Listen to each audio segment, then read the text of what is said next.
Bonjour. Commençons par le commencement. Je ne suis pas ici pour approuver ou désapprouver l'avortement. Je suis ici pour vous montrer le chemin de la connaissance spirituelle, les raisons pour lesquelles vous voulez avorter ou peut-être que médicalement vous êtes forcé. Ce sont des choses morales et éthiques que vous allez voir avec vous-même. Mais laissez-moi vous dire une chose.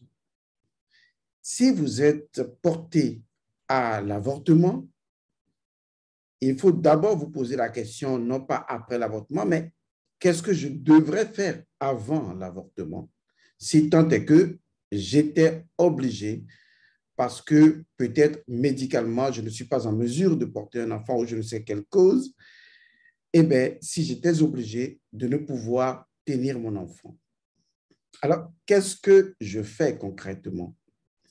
La première chose à faire, c'est une consultation spirituelle. La consultation spirituelle vous permet de savoir quelle est l'identité spirituelle de l'enfant qui vient et surtout d'obtenir ce que je pourrais appeler l'accord sûr et certain de l'enfant. Ce serait une bévue, une grave erreur de penser que dans un avortement, l'enfant n'a pas son mot à dire. Parce qu'en fait, il y a une chose que vous croyez connaître, mais que vous ignorez. L'enfant n'est pas l'enfant. L'enfant, c'est une entité spirituelle. Peut-être votre arrière-grand-père, quelqu'un qui, naturellement, vient du passé et qui est ancien peut-être à vous.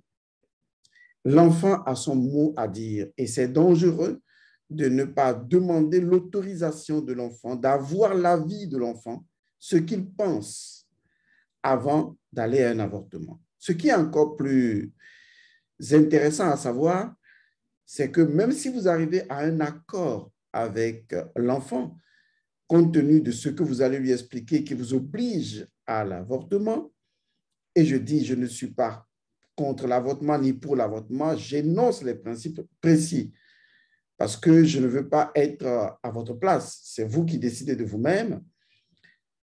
Il faut également savoir que qu'est-ce que vous donnez en équilibre à l'acte que vous voulez poser. Parce qu'il y a une énergie qui doit être arrêtée alors que sa contrepartie spirituelle existe déjà en mouvement et vous voulez l'arrêter physiquement. Alors, qu'est-ce que vous proposez en compensation? Et c'est ce qui fait que quand vous ne proposez rien, vous ne faites pas les choses correctement, eh bien, l'enfant qui revient à travers vous et c'est ce qui donne naissance à des enfants qui portent des taches, qui montrent que c'est un enfant récent qui est arrivé à nouveau. Et ces enfants qui ont traversé le portail aussi rapidement, eh bien, sont difficiles à gérer.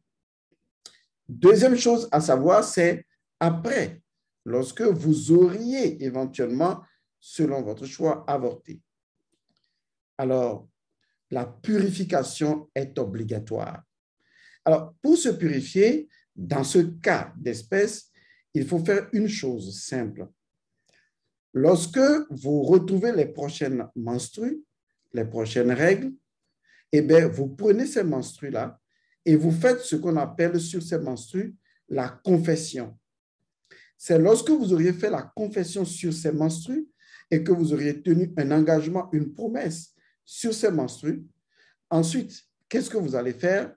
Vous allez enterrer une partie de ces menstrues, mettre une autre partie dans un seau d'eau et vous baigner avec, en naturellement demandant le pardon aux divinités, aux entités qui appartiennent au monde menstruel. Et ceci, vous le faites pendant les 5 jours menstruels. Vous voulez en savoir plus? Les détails vous seront donnés sur ma chaîne YouTube. Merci à vous.